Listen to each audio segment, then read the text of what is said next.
बिस्मिल्लाहिर्रहमानिर्रहीम। अस्सलाम वालेकुम। यूट्यूब चैनल पर तारिक मतीन आपको खुशामदीद कहता है। सबसे पहले आपसे दरखास्त कि अगर आप चाहें तो चैनल को सब्सक्राइब करें ताकि वो चीज़ें जो मैं चाहता हूं आप तक पहुंचें वो आप तक पहुंचें। कोरोना वायरस की वबा सामने आने के बाद जो काम पूरी दुनिया में और पाकिस्तान में भी सबसे अच्छा हुआ वो था फ्रंट लाइन फाइटर्स को सैल्यूट करना, उनकी खिदमात का एतराफ़ करना। पाकिस्तान में भी एतराफ़ किया गया और मुख्तलिफ फील्ड्स के फ्रंट लाइन फाइटर्स को सैल्यूट किया गया, जिनमें पुलिस एहलकार शामिल हैं, बड़ी तादाद में उनकी भी जानी गई है। लेकिन सबसे आगे हैं डॉक्टर्स, नर्सेज, मेडिकल स्टाफ जिन्होंने, और फिर अस्पताल में काम करने वाला दीगर अमला भी, जिन्होंने इस वबा से निपटने में सबसे ज़्यादा किरदार अदा किया। जहाँ उनको हम सैल्यूट पेश कर रहे हैं, उनकी खिदमात का एतराफ़ कर रहे हैं, वहीं अगर कुछ शिकायतें हैं तो उन शिकायत को भी सामने आना चाहिए, रिपोर्ट होना चाहिए कि यही तरीक़ा ज़िंदगी है। डाका अगर पड़ रहा है कहीं तो डाका भी रिपोर्ट होना चाहिए। तो इस वक्त जो मैं आपके सामने ये वीडियो कर रहा हूं, इसकी वजह जो है वो है एक हॉस्पिटल बिल। ये हॉस्पिटल बिल मुमकिन है कि आपने सोशल मीडिया पर देखा हो, लेकिन मैंने इस हॉस्पिटल बिल के हवाले से कुछ चीज़ें मालूम की हैं, उन्हें चेक किया है, और वो चीज़ें जो हैं वो बड़ी अजीब हैं। और उन अजीब चीज़ों को इस बिल के साथ, ये इस वक्त चूंकि आपको वीडियो में मुमकिन है इन्वर्टेड नजर आए, लेकिन ये आगा खान हॉस्पिटल का बिल है। और इस बिल में जो पेशेंट है कोविड-19 का, इसने आगा खान अस्पताल से इलाज करवाया। इस बिल में मुख्तलिफ डिटेल्स हैं, ये डिटेल्स बड़ी अजीब हैं, ये बिल बहुत बड़ा बिल है। इस बिल को मैं डाका क्यों कह रहा हूं, मैं इसकी वजह भी आपको बताता हूं। सबसे पहले ये जो स्टेटमेंट ऑफ पेशेंट चार्जेस है, इसके बारे में आपको बताऊं। हॉस्पिटल अकोमोडेशन, इसके मुख्तलिफ हेड्स हैं, जिसमें हॉस्पिटल अकोमोडेशन है, प्रोफेशनल फीस है, फार्मेसी, मेडिकल, सर्जिकल सप्लाईज हैं, फिर उसके बाद डायग्नोस्टिक टेस्ट और प्रोसीजर्स हैं, और फिर अदर्स का एक हेड है। अब इन हेड्स में किस तरह से ये 17 लाख रुपए से ज्यादा का बिल डिवाइड हुआ है, ये मैं आपको बताता हूं। इसमें सबसे पहले जो अकोमोडेशन है उसमें इन्होंने आइसोलेशन 7 दिन की, और फिर उसके बाद स्पेशल केयर 6 दिन की, इसको चार्ज किया है, और ये है 80,730 रुपए। इसमें 28,000 रुपए जो है वो आइसोलेशन 7 डेज के हैं, 6 दिन स्पेशल केयर के हैं, और ये 52,730 रुपए हैं। उसके बाद प्रोफेशनल फीस है इसमें, और प्रोफेशनल फीस में जो विजिट्स हैं, अटेंडिंग विजिट्स, वो 54,680 रुपए के हैं। फिर उसके बाद इसमें अगला हेड है स्पेशल कंसल्टेंसी का, जिसमें 6,460 रुपए के करीब अमाउंट है। फिर उसके बाद इसमें मेडिकल मैनेजमेंट सर्विसेज की अमाउंट है, और उससे पहले नर्सिंग चार्जेस की अमाउंट है। नर्सिंग चार्जेस की अमाउंट इसमें 2,33,970, तकरीबन 2,34,000 रुपए। फिर इसके बाद इसमें मेडिकल मैनेजमेंट सर्विसेज चार्जेस हैं, और ये हैं 25,890 रुपए। उसके बाद इसमें बहुत बड़ा हेड है, और जिस पर मुझे सबसे ज्यादा एतराज है, वो है फार्मेसी और मेडिकल सर्जिकल सप्लाईज का हेड।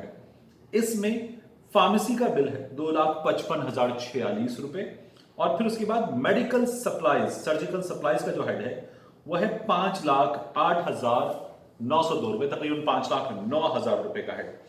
इसमें लेबोरेटरी के जो बिल हैं वो है 3,90,000 रुपए से ज्यादा के। उसके बाद इसमें जो रेडियोलॉजी के बिल हैं वो हैं 92,000 रुपए से ज्यादा के। उसके बाद इसमें physiological management services, measurement services, ये हैं 1,360 रुपए। फिर उसके बाद इसमें स्पेशल प्रोसीजर्स का बिल है 70,940 रुपए का, और फिजियोथेरेपी का बिल है 19,800 रुपए से जायद का। फिर उसके बाद इसमें इमरजेंसी विजिट है 14,810 रुपए, और मील ऑन रिक्वेस्ट है 660 रुपए का। अब इस बिल में अजीब क्या है? इस बिल में अजीब यह है कि इस बिल में यह बताया गया है कि इस पेशेंट के लिए, जो मैंने कहा था मुझे सबसे ज्यादा एतराज है सप्लाईज पर, यह बताया गया है कि एक पेशेंट के लिए जिसके 17 लाख रुपए से ज्यादा का बिल है, 1800 लेटेक्स ग्लव्स इस्तेमाल हुए, और ये 1800 ग्लव्स का मतलब है कि इसके लिए फी दिन 180 से ज्यादा ग्लव्स इस्तेमाल हुए हैं। फिर उसके बाद इस पेशेंट के लिए पीपीईज, जो आप वो देखते हैं खला नवर्द जैसा एक सूट पहना जाता है, गॉगल्स होते हैं, मास्क होता है सर्जिकल, फिर उसके ऊपर N95 मास्क या M3 मास्क होता है, तो वो इस्तेमाल हुए हैं। Hundreds of PPEs and N95 mask एक पेशेंट के लिए। अब इसका मतलब क्या बन रहा है, देखिए मैं आपको इसकी डिटेल भी पहले बता दूं। इसमें जो इन्होंने मैं आपको बता रहा था गाउन, जो प्रोटेक्टिव सूट है, पर्सनल प्रोटेक्टिव इक्विपमेंट में, पीपीईज में, वो 2,730 रुपये का एक, उसके 5 एक हैं, फिर 5 एक हैं, फिर 5 हैं, फिर किसी दिन 10 हैं, फिर 5 हैं, फिर 3 हैं किसी दिन। इसी तरह से इसमें जो सर्जिकल मास्क हैं वो किसी दिन 5 हैं, किसी दिन 10 हैं, और फिर उनकी जो अमाउंट है वो तकरीबन 12-14 रुपये फी मास्क लगाई गई है। इसी तरह से ये जो ग्लव्स हैं, इनकी जो क्वांटिटी है ये 100 की क्वांटिटी है, 1,300 रुपये इसके चार्जेस हैं, और ये बड़ी तादाद में, किसी दिन 100 है, किसी दिन 2 से 4 रोज ऐसे हैं जिसमें ये 50 की क्वांटिटी में, मैं आपको दोबारा अगर दिखा भी दूँ तो ये इन्वर्टेड नजर आता है, मुमकिन इस स्लाइड में आपको ये ना नजर आ रहा हो, लेकिन ये इतनी बड़ी तादाद में इस्तेमाल हुए हैं। अब हम बात क्या कर रहे हैं कि इस शख्स को रखा गया, इस पेशेंट को, एक वार्ड में जिसमें 12 मरीज थे। हम इस वक्त ये कह रहे हैं कि वो डॉक्टर, वो नर्स, वो सफाई करने वाला स्टाफ, वो लेबॉर्ट्री का स्टाफ जो यहाँ सैंपल्स कलेक्शन के लिए आता है, या दीगर अफराद हॉस्पिटल में काम करने वाले जो मुख्तलिफ वजूहात की बिना पर इस वार्ड में आए होंगे, उन्होंने वो जो पर्सनल प्रोटेक्टिव इक्विपमेंट पहना है, वो एक पेशेंट के पास आए, उसके बेड पर आए, उसको चेक किया, उसके बाद कंसल्टेंट ने, नर्स ने, अटेंडेंट ने, दीगर लोगों ने वो सूट उतारा, दूसरे पेशेंट के पास आए एक नए सूट में और नए पीपीईज में, बाहर गए, तीसरे पेशेंट के पास आए, और हर पेशेंट के लिए अलग अगर इन्होंने ये पहना है तब मुमकिन है कि इतनी चीजें इस्तेमाल हो, वगरना डॉक्टर, नर्स, अटेंडेंट, बाकी तमाम लोग एक पीपीई में आकर और एक दिन की शिफ्ट उसमें गुजारते हैं।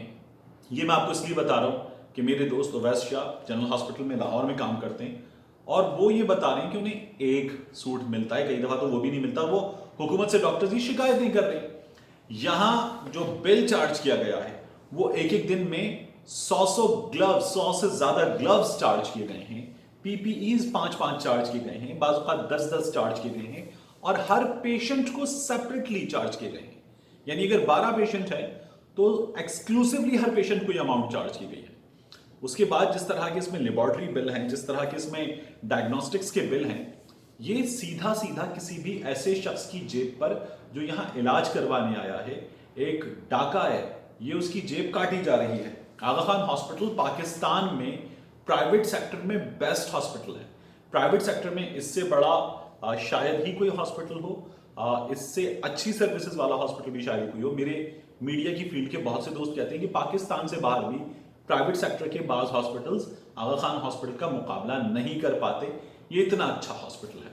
मगर जिस तरह की बिलिंग यहाँ की जाती है वो बहुत ज़्यादा है, वो बहुत ज़्यादा चार्जेस होते हैं। मेरे अपना एक्सपीरियंस इसलिए कि मेरी फैमिली के लोग कराची में, मेरे बड़े बेटे की पैदाइश आगा खान में हुई है, और वहाँ वो मुख्तलिफ प्रोसीजर्स से गुजरा है, प्रीमेच्योर बर्थ का केस, और उसका बहुत ठीक ठाक बिल था। वो तो मेडिकल इंश्योरेंस थी और वो बिल वहाँ कवर हो गया, लेकिन उसके बावजूद भी जब वो कवर्ड अमाउंट से आगे बढ़ा तो हमें वो अपनी जेब से जब हमने दिया तो हमें अंदाजा है ये जो बिल्स हैं, और ये कोरोना पेशेंट के बिल, जिसके बारे में डॉक्टर यास्मीन राशिद कहती हैं कि हॉस्पिटल में जाने के बाद भी अगर आप क्रिटिकल होंगे तो आपको बहुत ज़्यादा ज़रूरत पड़ेगी, अगर आप क्रिटिकल नहीं होंगे तो आपका बिल बड़ा लिमिटेड है, क्योंकि आपको पैराडोल दी जा रही है और आपको वहां पर ऑब्जर्व किया जा रहा है ताकि आप क्रिटिकल में दाखिल हो तो आपको बचाया जा सके, वगरना आप वहां मौजूद हैं। ये जो बिल है ये बहुत ज़्यादा सवालात उठाता है। इस बिल में जिस तरह की अमाउंट्स और जिस तरह के मुख्तलिफ हेड्स में पैसे चार्ज किए गए हैं, ये आगा खान हॉस्पिटल से सीधा सीधा डिमांड करते हैं कि इस चीज़ को देखा जाए। हमें तो वज़ीर आज़म ने बताया था, डॉक्टर यास्मीन राशिद साहबा ने बताया था कि एक पेशेंट को बहुत ज़्यादा ट्रीटमेंट की ज़रूरत नहीं है, हॉस्पिटल जाने के बाद भी नहीं है, सिर्फ क्रिटिकल पेशेंट्स को इस तरह की ज़रूरत है। इस पेशेंट के केस में क्रिटिकल कंडीशन नहीं हुई है, फिर भी इतना बड़ा बिल है, तो वो अफराद जो क्रिटिकल कंडीशन को खुदा ना खास्ता पहुँचते हैं उनके बिल का क्या आलम होगा। लाहौर में नेशनल हॉस्पिटल, डॉक्टर्स हॉस्पिटल, उसके अलावा हमीद लतीफ़ हॉस्पिटल, दीगर प्राइवेट हॉस्पिटल्स, ये बहुत ठीक ठाक अमाउंट चार्ज करते हैं। इनके मुख्तलिफ हिस्से अब 5 स्टार होटल्स जैसे हो चुके हैं। कराची में ऐसे हॉस्पिटल हैं जिनमें साउथ सिटी है, अल्तमश है, उसके अलावा ज़ियाउद्दीन है, बड़े बड़े हॉस्पिटल्स हैं जो बहुत ठीक ठाक अमाउंट पे चार्ज करते हैं। लेकिन इस केस में इस अमाउंट की जस्टिफिकेशन भी नज़र नहीं आ रही है, और ये इस वक्त हुकूमत को इसलिए चेक करना चाहिए कि प्राइवेट सेक्टर में बहुत से हॉस्पिटल्स इस तरह के बिल्स लोगों से चार्ज कर रहे हैं और पूछने वाला कोई भी नहीं है। मिलते हैं आपसे अगले वीडियो।